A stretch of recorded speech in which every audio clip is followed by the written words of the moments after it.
नमस्कार दोस्तों, PMS IQ study YouTube channel में आप सभी का एक बार फिर से मैं प्रवीण सत्संगी सर बहुत बहुत स्वागत करता हूं। दोस्तों, आज की क्लास में हम लोग देखेंगे सभी प्रतियोगी परीक्षा के लिए अति महत्वपूर्ण समान ज्ञान के प्रश्न, यानी कि जनरल नॉलेज के हम लोग ऐसे प्रश्न देखेंगे जो सभी प्रतियोगी परीक्षा के लिए बहुत ही महत्वपूर्ण है, 100% एग्जाम ओरिएंटेड हैं। तो आप सभी से एक रिक्वेस्ट करूंगा दोस्तों कि आप लोग इस क्लास को ज्वाइन कर लीजिए और अंत तक जरूर देखिएगा, क्योंकि एक एक प्रश्न, जी हाँ दोस्तों, एक एक प्रश्न एग्जाम ओरिएंटेड है। तो क्लास को आप लोग ज्वाइन कर लीजिए। तो आइए आज की क्लास हम लोग शुरू करते हैं। पहला प्रश्न है, अष्टाध्यायी के लेखक हैं। बतानी है कि अष्टाध्यायी के लेखक कौन है। तो आप लोग याद रखेंगे पाणिनि, यानी कि ऑप्शन बी आप लोग याद रखेंगे। अष्टाध्यायी के लेखक कौन है? तो आप लोग याद रखेंगे पाणिनि। आप लोगों को एक और फ्रेंड्स बता दें कि पाणिनि को संस्कृत व्याकरण के जनक भी कहा जाता है। आप लोग इस पॉइंट को भी अच्छे से याद रखेंगे। संस्कृत व्याकरण के जनक पाणिनि को कहा जाता है। और अष्टाध्यायी पुस्तक के लेखक कौन है? तो आप लोग याद रखेंगे पाणिनि। तो ऑप्शन भी हमारा क्या हो जाएगा? बिल्कुल करेक्ट आंसर होगा। तो चलिए अब आगे बढ़ते हैं, अगले प्रश्न की ओर चलते हैं। अगला प्रश्न है, महावीर ने अपना पहला उपदेश कहाँ दिए थे? बतानी है दोस्तों कि महावीर ने अपना पहला उपदेश, प्रथम उपदेश कहाँ पर दिए थे? महावीर स्वामी, जैन धर्म के संस्थापक। तो आप लोग याद रखेंगे राजगीर में, यानी कि ऑप्शन सी, बिहार के राजगीर में दोस्तों महावीर स्वामी ने अपना प्रथम उपदेश दिए थे। आप लोग याद रखेंगे ऑप्शन सी इस प्रश्न का बिल्कुल करेक्ट आंसर होगा, बिहार के राजगीर में। चलिए अब आगे बढ़ते हैं, अगले प्रश्न की ओर चलते हैं।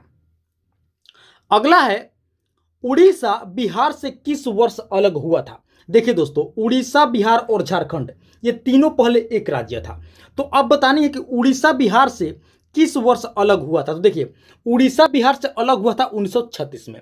कब हुआ था? 1936 में, यानी कि ऑप्शन ए इस प्रश्न का बिल्कुल करेक्ट आंसर होगा। उड़ीसा बिहार से किस वर्ष अलग हुआ था? तो आप लोग याद रखेंगे 1936 ईस्वी में उड़ीसा को बिहार से अलग करके एक अलग राज्य बनाया गया था। तो दोस्तों आप लोग अब हमें कमेंट करेंगे कि झारखंड जो है वो बिहार से किस वर्ष अलग हुआ था। आप लोग हमें इसका जवाब कमेंट करके जरूर बताएंगे, आप लोगों को पता होगा। तो चलिए अब आगे बढ़ते हैं, अगले प्रश्न की ओर चलते हैं। अगला है, आनंद मठ के रचयिता कौन है? देखिए बतानी है दोस्तों कि आनंद मठ के रचयिता कौन है। तो आप लोग याद रखेंगे बंकिम चंद्र चट्टोपाध्याय, यानी कि ऑप्शन सी, बंकिम चंद्र चट्टोपाध्याय। कहीं कहीं पर इनका नाम बंकिम चंद्र चटर्जी के नाम से भी संबोधित किया जाता है। आप लोग इस पॉइंट को भी अच्छे से याद रखेंगे। आनंद मठ के रचयिता कौन है? तो आप लोग याद रखेंगे बंकिम चंद्र चट्टोपाध्याय। आप लोगों को दोस्तों एक और पॉइंट बता दें जिसे आप लोग याद रखेंगे, जो हमारा वंदे मातरम है, वंदे मातरम यानी कि हमारा नेशनल सॉन्ग, राष्ट्रीय गीत, वो इन्हीं के द्वारा लिखा गया था, बंकिम चंद्र चट्टोपाध्याय के द्वारा ही लिखा गया था। और आनंद मठ में आप लोग इस पॉइंट को भी अच्छे से याद रखेंगे, आनंद मठ में वंदे मातरम का उल्लेख किया गया है। आप लोग इसे भी अच्छे से याद रखेंगे। कहीं कहीं पर प्रश्न बनता है कि वंदे मातरम को कहां से लिया गया है। तो आप लोग याद रखेंगे आनंद मठ पुस्तक से वंदे मातरम को लिया गया है। किन इनके रचयिता कौन है? तो आप लोग याद रखेंगे बंकिम चंद्र चट्टोपाध्याय। तो आशा करते हैं सभी पॉइंट को आप लोग अच्छे से समझ गए होंगे और इस प्रश्न को आप लोग अच्छे से भी समझ गए होंगे। तो चलिए अब आगे बढ़ते हैं, अगले प्रश्न की ओर चलते हैं। अगला है, तंत्र मंत्र की विद्या किस वेद में संकलित है? अब बताने हैं दोस्तों कि तंत्र मंत्र की जो विद्या है ये चारों वेद में से किस वेद में संकलित है? आप सभी को पता होगा 4 वेद हैं। तो इसका उत्तर आप लोग याद रखेंगे अथर्ववेद में, यानी कि ऑप्शन कौन सा हो जाएगा? ऑप्शन डी, अथर्ववेद में तंत्र मंत्र की जो विद्या है वो क्या है? संकलित है, उल्लेखित है। तो ऑप्शन डी हमारा क्या हो जाएगा? बिल्कुल करेक्ट आंसर होगा, आप सभी याद रखेंगे। तो चलिए अब आगे बढ़ते हैं, अगले प्रश्न की ओर चलते हैं। अगला है, मिट्टी के अध्ययन को क्या कहा जाता है? अब बताने दोस्तों कि मिट्टी के अध्ययन को क्या कहा जाता है। तो आप लोग याद रखेंगे पेडोलॉजी, यानी कि ऑप्शन बी, मिट्टी के अध्ययन को क्या कहा जाता है? तो आप लोग याद रखेंगे पेडोलॉजी कहा जाता है। ऑप्शन बी हमारा क्या हो जाएगा? बिल्कुल करेक्ट आंसर होगा। चलिए अब आगे बढ़ते हैं, अगले प्रश्न की ओर चलते हैं। अगला है, एशिया की पहली महिला रेलवे ड्राइवर कौन है? देखिए प्रश्न बहुत ही महत्वपूर्ण है, बेसिक लेवल के प्रश्न है, आप सभी को जानने चाहिए। एशिया की पहली महिला रेलवे ड्राइवर पूछ रहा है, तो आप लोग याद रखेंगे सुरेखा यादव। कौन है? सुरेखा यादव, यानी कि ऑप्शन बी इस प्रश्न का बिल्कुल करेक्ट आंसर होगा। एशिया की पहली महिला ड्राइवर कौन है? तो आप लोग याद रखेंगे सुरेखा यादव। चलिए अब आगे बढ़ते हैं, अगले प्रश्न की ओर चलते हैं। अगला है रेलवे इंजन का आविष्कार किसने किया था? रेलवे इंजन का, तो आप लोग याद रखेंगे रेलवे इंजन का आविष्कार जॉर्ज स्टीफेंसन ने किया था, यानी कि ऑप्शन बी रेलवे इंजन का आविष्कार किसने किया था? तो आप लोग याद रखेंगे जॉर्ज स्टीफेंसन ने। आप लोगों को दोस्तों एक और पॉइंट बता दें, देखिए विकल्प ए यानी कि ऑप्शन ए में है जेम्स वाट, तो जेम्स वाट से आप लोग याद रखेंगे भाप इंजन का आविष्कार ये इन्होंने किए थे। आप लोग याद रखेंगे जेम्स वाट। भाप इंजन का आविष्कार कौन किए थे? James Watt. और रेलवे इंजन का आविष्कार किसने किया था? तो वो आप लोग याद रखेंगे जॉर्ज स्टीफेंसन। आप सभी अच्छे से याद रखेंगे। देखिए अगला प्रश्न यही आ गया, भाप इंजन का आविष्कार किसने किया था? अगला प्रश्न, तो अभी हमने पढ़ा जेम्स वाट। ऑप्शन हमारा क्या हो जाएगा? बिल्कुल करेक्ट आंसर होगा, आप सभी याद रखेंगे। तो चलिए अब आगे बढ़ते हैं, अगले प्रश्न की ओर चलते हैं। अगला है दोस्तों, भारत का कौन सा राज्य सबसे अधिक राज्यों की सीमाओं को स्पर्श करता है? बहुत ही महत्वपूर्ण है, बेसिक लेवल के प्रश्न है। बताने कि भारत का वो कौन सा राज्य है जो सबसे अधिक भारतीय राज्यों की सीमाओं को क्या करता है? स्पर्श करता है, छूता है। तो आप लोग याद रखेंगे उत्तर प्रदेश, यानी कि ऑप्शन डी हमारा क्या हो जाएगा? बिल्कुल करेक्ट आंसर होगा, इसका राइट आंसर होगा। भारत का कौन सा राज्य सबसे अधिक राज्यों की सीमाओं को स्पर्श करता है? तो वो है उत्तर प्रदेश। ऑप्शन डी इस प्रश्न का बिल्कुल करेक्ट आंसर होगा। चलिए अब आगे बढ़ते हैं, अगले प्रश्न की ओर चलते हैं। अगला है साइलेंट वैली, यानी कि मूक घाटी, इसके नाम से यह भी जाना जाता है। साइलेंट वैली का नाम है मूक घाटी। साइलेंट यानी कि मूक और वैली मतलब घाटी। साइलेंट वैली किस राज्य में स्थित है? तो आप लोग याद रखेंगे केरल में। क्या हो जाएगा? ऑप्शन बी इस प्रश्न का बिल्कुल करेक्ट आंसर। साइलेंट वैली किस राज्य में स्थित है? तो आप लोग याद रखेंगे केरल में स्थित है। आप लोगों को दोस्तों एक और पॉइंट बता दें कि केरल का जो नाम है अब परिवर्तन हो चुका है, इसका नाम बदला जा चुका है। नया जो नाम है, परिवर्तित जो नाम है वो है केरलम। आप लोग इस पॉइंट को भी अच्छे से याद रखेंगे। और साइलेंट वैली इसी राज्य में स्थित है। तो चलिए अब आगे बढ़ते हैं, अगले प्रश्न की ओर चलते हैं। अगला है भारत में तीनों सेनाओं के प्रमुख कौन होते हैं? बहुत ही महत्वपूर्ण है और एकदम बेसिक लेवल के प्रश्न है। बतानी है कि भारत में तीनों सेनाओं के प्रमुख कौन होते हैं, यानी कि थल सेना, जल सेना और वायु सेना, ये तीनों सेनाओं के प्रमुख कौन होते हैं? तो वो होते हैं राष्ट्रपति, यानी कि प्रेसिडेंट। ऑप्शन भी हमारा क्या हो जाएगा? बिल्कुल करेक्ट आंसर होगा। भारत में तीनों सेनाओं के प्रमुख कौन होते हैं? तो आप लोग याद रखेंगे देश के राष्ट्रपति, यानी कि प्रेसिडेंट। चलिए अब आगे बढ़ते हैं, अगले प्रश्न की ओर चलते हैं। अगला है किस ग्रह को बौना ग्रह भी कहा जाता है? अब देखिए बतानिए कि किस ग्रह का जो उपनाम है वो है बौना ग्रह। तो आप लोग याद रखेंगे इसका सही उत्तर होगा ऑप्शन सी प्लूटो ग्रह। जी हां दोस्तों, प्लूटो ग्रह को बौना ग्रह कहा जाता है। क्या कहा जाता है? बौना ग्रह। तो ऑप्शन सी हमारा क्या हो जाएगा? बिल्कुल करेक्ट आंसर होगा, आप सभी याद रखेंगे। तो चलिए अब आगे बढ़ते हैं, अगले प्रश्न की ओर चलते हैं। अगला है दोस्तों, भारतीय अर्थव्यवस्था के उदारीकरण का अग्रदूत किसे माना जाता है? बहुत ही महत्वपूर्ण प्रश्न है। देखिए बतानी है कि भारतीय अर्थव्यवस्था के उदारीकरण का अग्रदूत किसे माना जाता है? तो आप लोग याद रखेंगे पूर्व प्रधानमंत्री मनमोहन सिंह को, यानी कि ऑप्शन हमारा क्या हो जाएगा? बिल्कुल करेक्ट आंसर होगा। देश के 13वें प्रधानमंत्री श्री मनमोहन सिंह को भारतीय अर्थव्यवस्था के उदारीकरण का अग्रदूत माना जाता है। आप लोग इसे अच्छे से याद रखेंगे, मनमोहन सिंह को। चलिए अब आगे बढ़ते हैं, अगले प्रश्न की ओर चलते हैं। अगला है धुआंधार जलप्रपात, यानी कि वाटरफॉल्स किस राज्य में स्थित है? धुआंधार, तो आप लोग याद रखेंगे मध्य प्रदेश में। ऑप्शन से हमारा क्या हो जाएगा? बिल्कुल करेक्ट आंसर होगा। धुआंधार जलप्रपात किस राज्य में स्थित है? तो आप लोग याद रखेंगे मध्य प्रदेश में। ऑप्शन सी इस प्रश्न का बिल्कुल करेक्ट आंसर होगा। तो चलिए अब आगे बढ़ते हैं, अगले प्रश्न की ओर चलते हैं।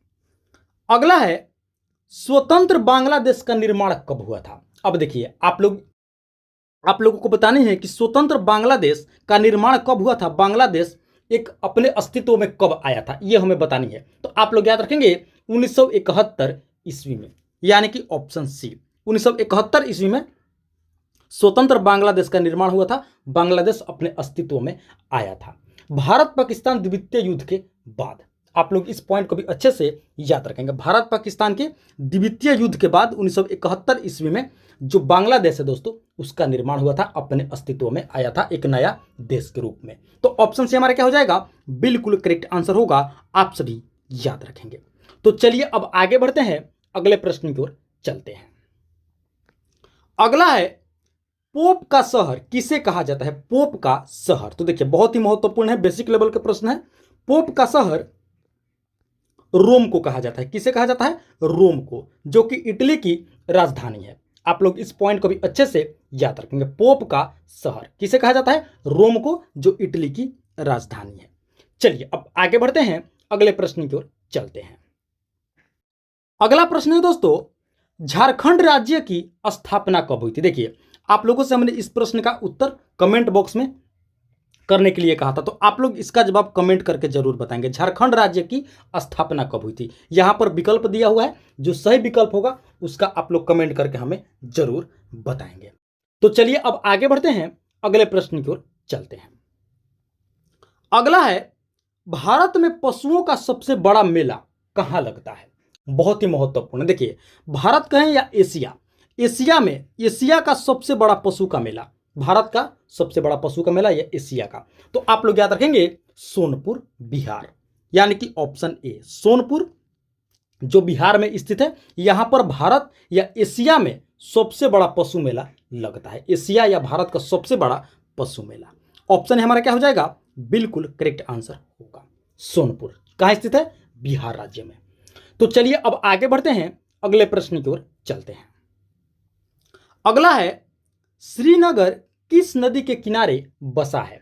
अब बतानिए दोस्तों कि जो श्रीनगर है जम्मू कश्मीर की राजधानी, बताने कि किस नदी के किनारे है। तो आप लोग याद रखेंगे इसका सही उत्तर होगा झेलम नदी, यानी कि ऑप्शन सी श्रीनगर किस नदी के किनारे बसा है। तो आप लोग याद रखेंगे झेलम नदी के किनारे बसा हुआ शहर है, ऑप्शन सी इस प्रश्न का बिल्कुल करेक्ट आंसर होगा। चलिए अब आगे बढ़ते हैं, अगले प्रश्न की ओर चलते हैं। अगला है, लोकटक झील कहां पर स्थित है। अब बतानिए दोस्तों कि लोकटक नामक झील किस राज्य में स्थित है। तो आप लोग याद रखेंगे मणिपुर, ऑप्शन ए लोकटक झील किस राज्य में है। तो आप लोग याद रखेंगे मणिपुर में स्थित है। चलिए अब आगे बढ़ते हैं, अगले प्रश्न की ओर चलते हैं। अगला है, चेचक के टीके की खोज किसने की थी। बहुत ही महत्वपूर्ण और बेसिक लेवल के प्रश्न।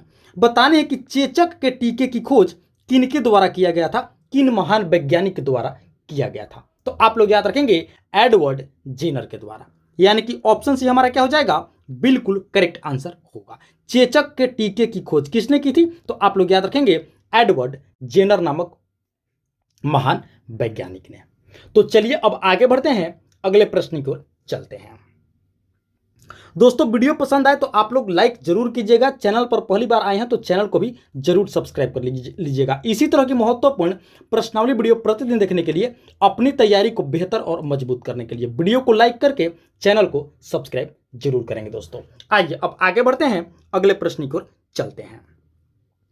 अगला है, जीवन का रासायनिक ब्लूप्रिंट किसे कहा जाता है। ये दोस्तों हमें बताइए, जीवन का रासायनिक ब्लूप्रिंट। तो आप लोग याद रखेंगे डीएनए को कहा जाता है। किसे कहा जाता है, डीएनए को कहा जाता है जीवन का रासायनिक ब्लूप्रिंट, यानी कि ऑप्शन सी हमारा क्या हो जाएगा, बिल्कुल करेक्ट आंसर होगा। जीवन का रासायनिक ब्लूप्रिंट किसे कहा जाता है। तो आप लोग याद रखेंगे डीएनए को कहा जाता है। तो चलिए अब आगे बढ़ते हैं, अगले प्रश्न की ओर चलते हैं। अगला है, भारत में मखाने का सबसे बड़ा उत्पादक राज्य कौन सा है। बहुत ही महत्वपूर्ण और मोस्ट इंपॉर्टेंट प्रश्न है दोस्तों। बतानी है कि भारत में मखाने का सबसे बड़ा उत्पादक राज्य, मखाने की खेती करने में अग्रणी राज्य कौन सा है भारत का। तो आप लोग याद रखेंगे बिहार, यानी कि ऑप्शन ए इस प्रश्न का बिल्कुल करेक्ट आंसर होगा। भारत में मखाने की बड़े पैमाने पर खेती किस राज्य में होती है। तो आप लोग याद रखेंगे बिहार राज्य में होती है। ऑप्शन ए इस प्रश्न का बिल्कुल करेक्ट आंसर होगा। तो चलिए अब आगे बढ़ते हैं, अगले प्रश्न की ओर चलते हैं। अगला है, एशिया के अंडों की टोकरी भारत के किस राज्य को कहा जाता है? यह हमें बतानी है। एशिया के अंडों की टोकरी भारत के किस राज्य को कहा जाता है? तो आप लोग याद रखेंगे, भारत के आंध्र प्रदेश राज्य को एशिया के अंडों की टोकरी कहा जाता है, यानी कि ऑप्शन बी। बड़े पैमाने पर आंध्र प्रदेश में अंडों का उत्पादन होता है, इसीलिए एशिया के अंडों की टोकरी कहा जाता है। ऑप्शन बी इस प्रश्न का बिल्कुल करेक्ट आंसर होगा। तो चलिए अब आगे बढ़ते हैं, अगले प्रश्न की ओर चलते हैं। अगला प्रश्न है दोस्तों, दिल्ली स्थित जामा मस्जिद का निर्माण किस शासक ने करवाया था? यह हमें बतानी है। आप सभी को पता होगा जामा मस्जिद कहां पर स्थित है, तो वो है दिल्ली में। तो बतानी है कि किस मुगल शासक ने इसका निर्माण करवाया था? तो आप लोग याद रखेंगे, शाहजहां ने, यानी कि ऑप्शन सी इस प्रश्न का बिल्कुल करेक्ट आंसर होगा। दिल्ली स्थित जामा मस्जिद का निर्माण किस शासक ने करवाया था? तो आप लोग याद रखेंगे, शाहजहां ने करवाया था, ऑप्शन सी। चलिए अब आगे बढ़ते हैं, अगले प्रश्न की ओर चलते हैं।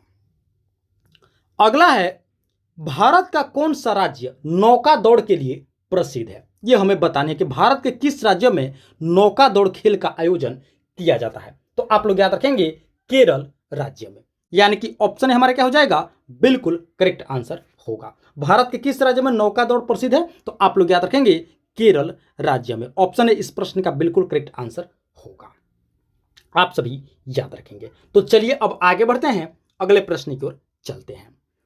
अगला है, यॉर्कर शब्द का प्रयोग किस खेल में किया जाता है? बताने है दोस्तों कि यॉर्कर शब्द का जो प्रयोग है यह किस खेल में होता है? तो आप लोग याद रखेंगे, क्रिकेट में, ऑप्शन ए। जी हाँ दोस्तों, यॉर्कर शब्द का प्रयोग किस खेल में होता है? तो आप लोग याद रखेंगे, क्रिकेट में इसका प्रयोग किया जाता है। चलिए अब आगे बढ़ते हैं, अगले प्रश्न की ओर चलते हैं। अगला है, आत्मीय सभा की स्थापना किसने की थी? बतानी है दोस्तों कि आत्मीय सभा की स्थापना किसने की थी? तो आप लोग याद रखेंगे, राजा राम मोहन राय ने, यानी कि ऑप्शन डी हमारा क्या हो जाएगा, बिल्कुल करेक्ट आंसर होगा। आत्मीय सभा की स्थापना किसने की थी? तो आप लोग याद रखेंगे, राजा राम मोहन राय ने।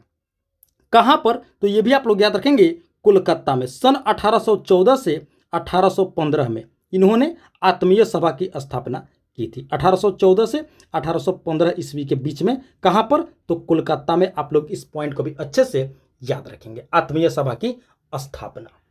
तो चलिए अब आगे बढ़ते हैं, अगले प्रश्न की ओर चलते हैं। अगला है, निम्नलिखित गुप्त शासकों में से किसने अश्वमेध यज्ञ संपादित किया था?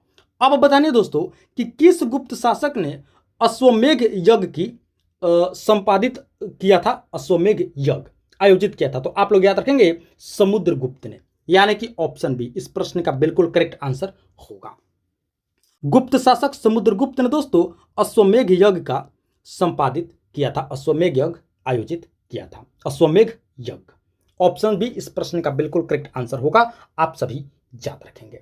तो चलिए अब आगे बढ़ते हैं, अगले प्रश्न की ओर चलते हैं। अगला है, भारत में तटीय सीमा वाले राज्यों की संख्या है।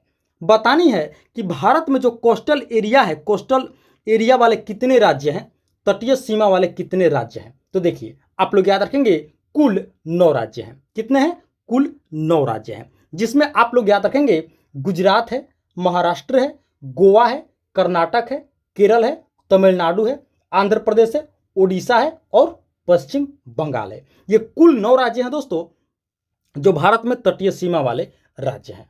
आप लोगों को और पॉइंट बता दें कि इनमें जो सबसे लंबी तटरेखा वाला राज्य है वो है गुजरात।